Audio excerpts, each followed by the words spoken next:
Hello everyone. मैं हूं लोकेंद्र सिंह और आज हम देखेंगे एनसीईआरटी हिस्ट्री क्लास सिक्स्थ का fifth chapter kingdoms, Kings and an early Republic. मतलब राजा, साम्राज्य और गणराज्य। देखिए, इलेक्शन का दिन था। शंकर के दादा दादा दादी रेडी हो रहे थे वोट डालने के लिए और वो पोलिंग बूथ पर सबसे पहले पहुंचना चाहते थे। तो शंकर को ये जानना था कि वो दादा दादी इतने एक्साइटेड क्यों हैं। तो उन्होंने शॉर्ट में और जल्दी जल्दी में आंसर दिया कि वो अपने रूलर को चुनने जा रहे हैं। मतलब वो अपने राजा को चुनने जा रहे हैं, या अभी की भाषा में कहें मंत्री को चुनने जा रहे हैं। तो रूलर क्या होता है इस चैप्टर में समझेंगे। How some man become ruler, मतलब कुछ आदमी राजा कैसे बने। देखिए, हम देख रहे हैं लगभग पिछले 50 सालों से कि राजा बनने वो राजा मतलब राजा या मतलब मंत्री बनने की जो प्रोसेस है वो लगभग अ, मतलब वोटिंग के द्वारा होती है। और हमने पिछले चैप्टर में भी यही यही पढ़ा था कि जो राजा बनने की प्रोसेस है वो आम जनता करती है। लेकिन क्या 3,000 साल पहले भी यही प्रोसेस थी? वी फाइंड यहाँ पे कुछ अलग पाते हैं हम। सम मैन, कुछ जो आदमी हैं वो बड़े बड़े यज्ञ करवाया करते थे। देखिए, बिग सेक्रीफाइस का मतलब होता है हवन, बड़े बड़े यज्ञ। एक यज्ञ सुना होगा, अश्वमेध यज्ञ। तो यहाँ पे अश्वमेध यज्ञ यज्ञ के बारे में बताया गया है। देखिए, यहाँ पे ना एक हॉर्स की देखभाल जो राजा के आदमी होते हैं, राजा के जो टीम मेंबर होते हैं उनके द्वारा की जाती है। और इस यज्ञ में क्या करते हैं, राजा को घोड़े को, मतलब जो राजा अश्वमेध यज्ञ करवा रहा है उसका घोड़े को छोड़ दिया जाता है। और जहाँ तक वो ये जाता है घोड़ा अपनी मर्जी से जाता है, और जिस राजा ने दूस स्टॉप किया इसका मतलब होता है कि वो अश्वमेध यज्ञ करवाने वाले राजा से फाइट लड़ेगा। और जिस व्यक्ति ने या जिस राजा ने उसको पास कर दिया इसका मतलब होता है उसने एक्सेप्ट कर लिया कि अश्वमेध यज्ञ करवाने वाले राजा वो इनसे ज़्यादा स्ट्रॉन्ग है, इनसे ज़्यादा पावरफुल है। उसके बाद में और उन राजा को इस पूजा में, इस हवन में इनवाइट किया जाता था।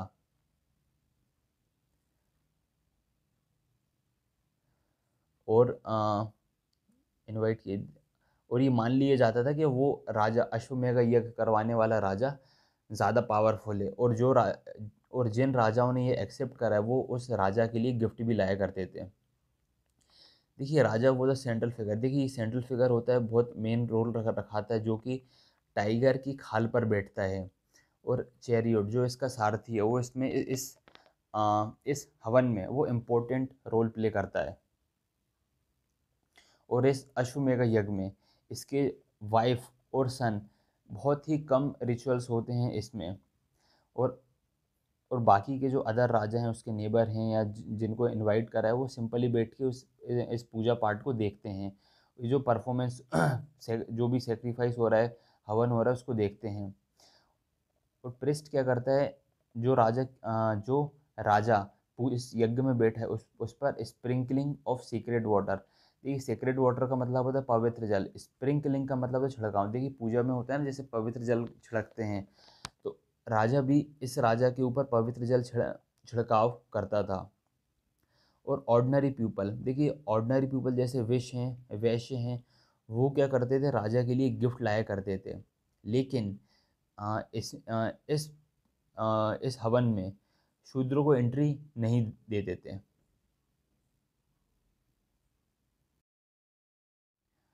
वर्ण, वर्ण का मतलब होता है कैटेगरी। देखिए, हमने देखा है कि ज़्यादातर जो वर्ण हैं कंपोज किए गए थे वो नॉर्थ इंडिया में, गंगा और यमुना नदी के पास, जिसे हम आम भाषा में लेटर वैदिक कहते हैं, उत्तर उत्तर वैदिक काल कहते हैं।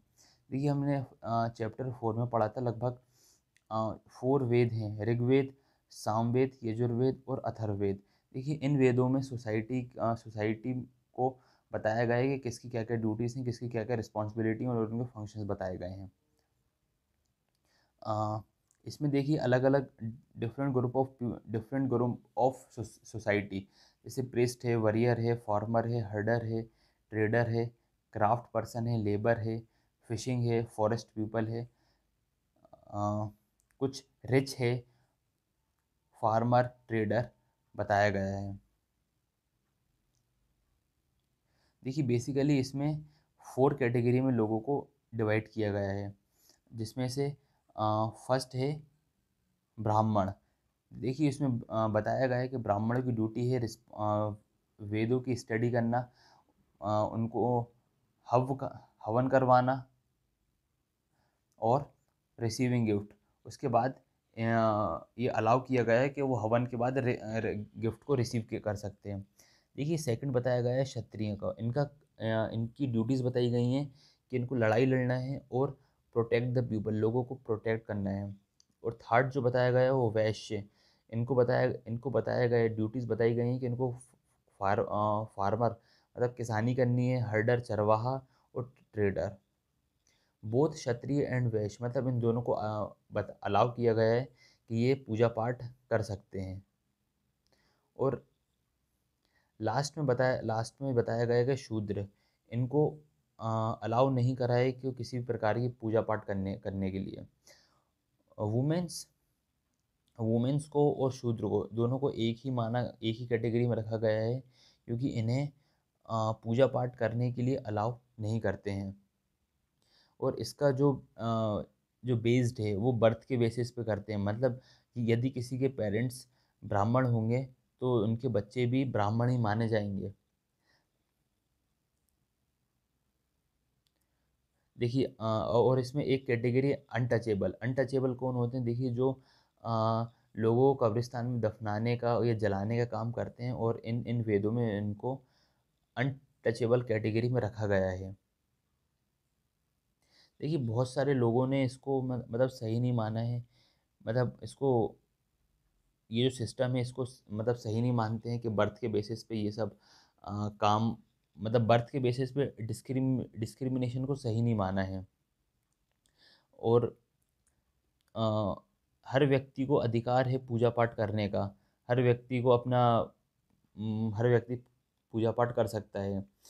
और और इसको काफ़ी कंडेम करा है अनटचेबिलिटी को। इसका मतलब है कि मतलब बर्थ के बेसिस पे हम किसी को नहीं कह सकते कि तुम पूजा पाठ मत करो, कि तुम पर्टिकुलर फार्मिंग ही करो, तुम्हें किसानी ही करनी है, या तुम्हें क्षत्रिय ही बनना है। अब भाई कोई क्षत्रिय है बस, बट उसके अंदर मतलब उसका अब वो खुद 50 किलो का है, तलवार है 60 किलो की, तो वो कैसे मतलब प्रोटेक्ट करेगा? तो मतलब बर्थ के बेसिस पे हम ये नहीं कर सकते कि तुम्हें यही काम करना है। जनपद। देखिए जनपद क्या होता है? देखिए जनपद का मतलब होता है कि जो राजा जो बिग सेक्रीफाइस करता है, मतलब बड़े बड़े हवन या यज्ञ करता है, तो वो जन का राजा कहलाने की बजाय अब वो जनपद का राजा कहलाने लगता है।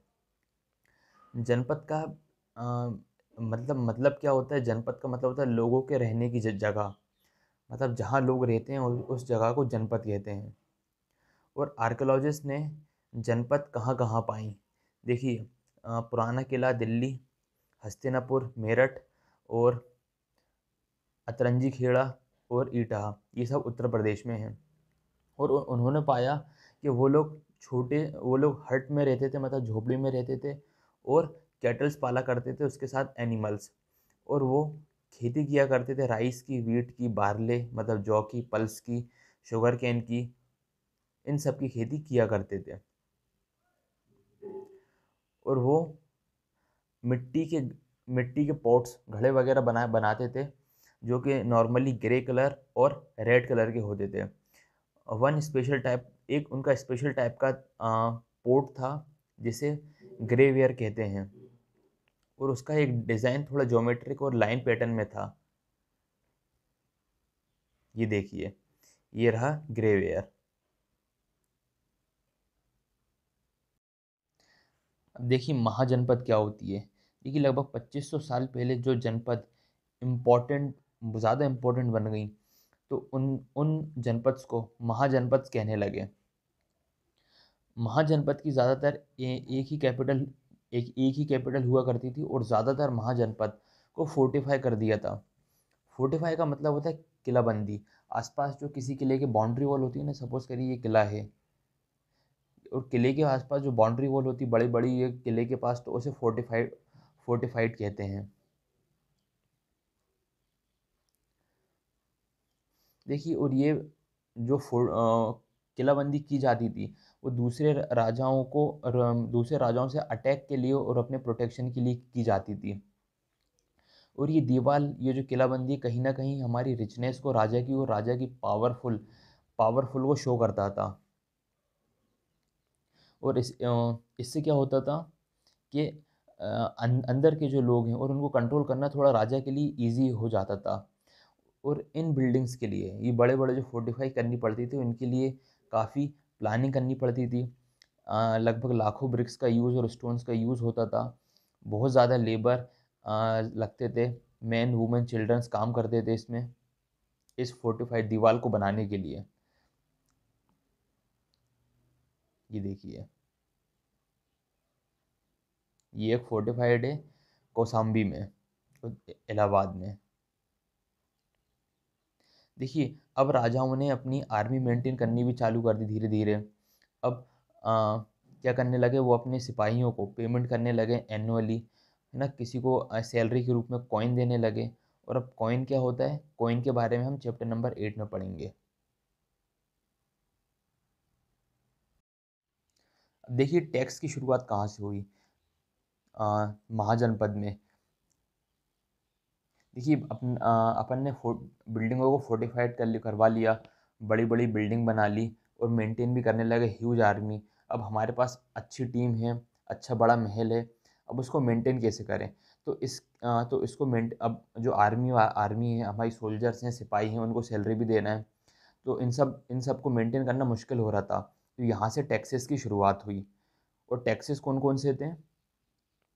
देखिए, और टैक्स ऑन क्रॉप्स, मतलब जो कि मोस्ट इम्पॉर्टेंट था, क्योंकि सबसे ज़्यादा लोग खेती ही करते थे। और इसका पे कैसे करना पड़ता था, 1/6 पार्ट जो भी आप प्रोड्यूस करो। 1/6 पार्ट का मतलब होता है, यदि आपका 6 क्विंटल, फॉर एग्जांपल 6 क्विंटल आपका गेहूँ हुआ है, तो आपको 1 क्विंटल राजा को देना पड़ता था। तो ये होता था 1/6 पार्ट। और ये टैक्स क्राफ्ट पर्सन पे भी लगता था। क्राफ्ट पर्सन, यदि उनके पास सपोज करो पैसा ना हो, तो वो महीने का एक दिन काम करके भी अपना टैक्स दे सकते थे। अब महीने का एक दिन का मतलब क्या होता है, जैसे कोई लोहार है, लोहार महीने के 30 दिन की जगह है 29 दिन अपने अपनी जगह काम करे, अपना जिसका जो भी ऑफिस है, जो भी है, जहाँ वो काम करता है, और एक दिन राजा के यहाँ कोई काम कर ले, जो भी राजा उसको बता दे। तो ये ऐसा ऐसा भी होता था कि महीने के 30 दिन, एक दिन आप राजा के दरबार में, राजा के महल में कोई काम कर लो, तो वो टैक्स पे हो जाता था।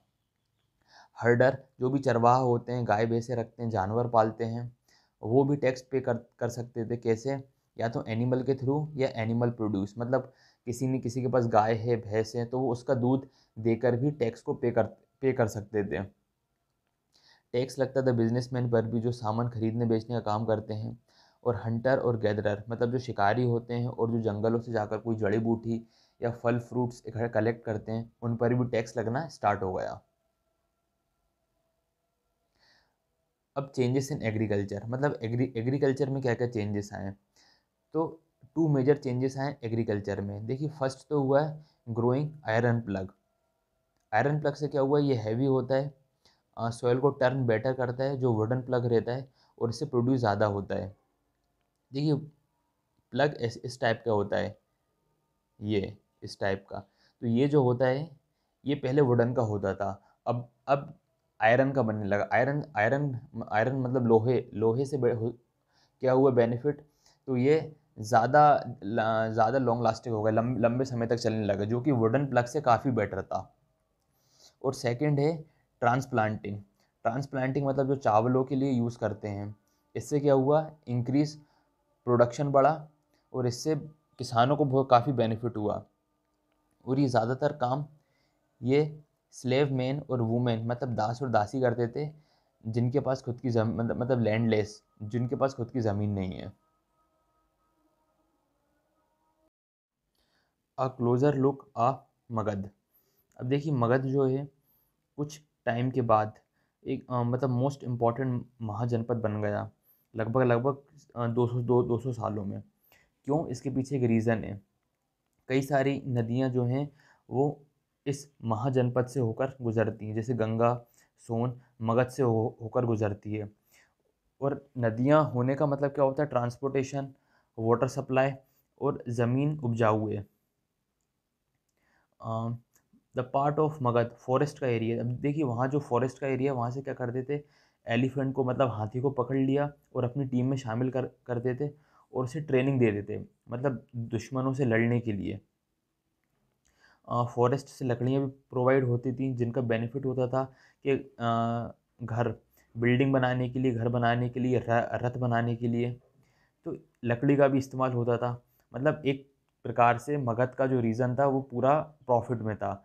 सपोज़ करिए आज इंडिया में कहीं जैसे मेट्रो वेट्रो बने, मेट्रो की खुदाई चल रही है और इंडियन गवर्नमेंट को खूब सारा सोना मिले या कहीं पेट्रोल मिल जाए, कहीं कुछ चांदी मिल जाए, तो सोचिए हम लोग कितने पावरफुल हो जाएंगे, प्रोस्पेरस हो जाएंगे। वैसे ही ये उनके लिए सोना चांदी होगा, बहुत ज़्यादा कीमती था। अ, देखिए मगध मगध के दो जो हैं सबसे पावरफुल रूरल, एक बिंबिसार और एक अजात शत्रु, जो युद्ध में हर कोशिश करते थे उसको जीतने के लिए, चाहे मतलब काफ़ी, जब जीतने के लिए काफ़ी कोशिश करते थे। महा महापद्म नंदा एक मतलब एक और राजा था, वो भी बहुत इंपॉर्टेंट था। एंड राजगिरा वो Rajgir in Bihar the capital of Magadh, जो ये कई सालों तक मगध की कैपिटल रहा राजगिरा। बाद में पाटलिपुत्र बना दिया गया, जो पाटलिपुत्र जिसको हम पटना के नाम से जानते हैं, जो अभी बिहार की कैपिटल है। लगभग लगभग 2300 साल पहले अलेक्जेंडर, जो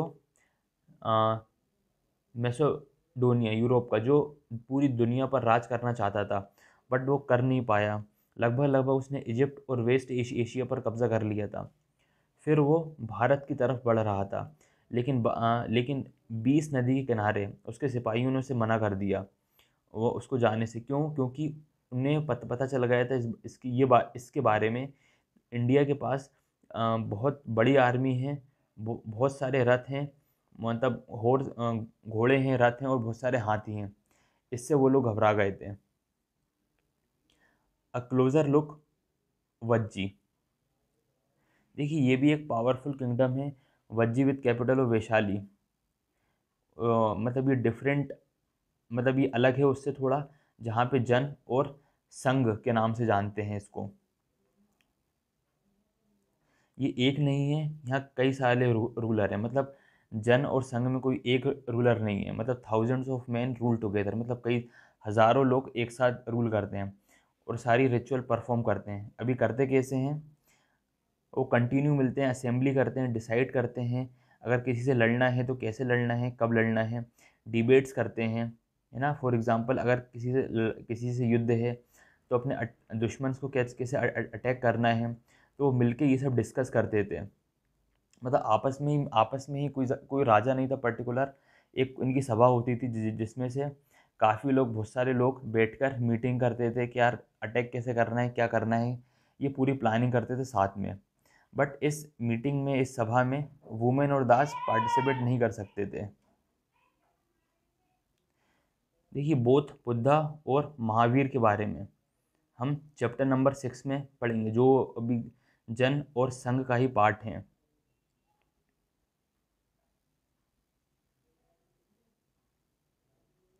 देखिए कई सारे राजाओं ने संघ को कब्जा करने के लिए कोशिश की, लेकिन कर नहीं पाए। बट कई सालों के बाद गुप्ता रूलर ने उस पर राज कर लिया और गुप्ता रूलर ने उस पर राज करा।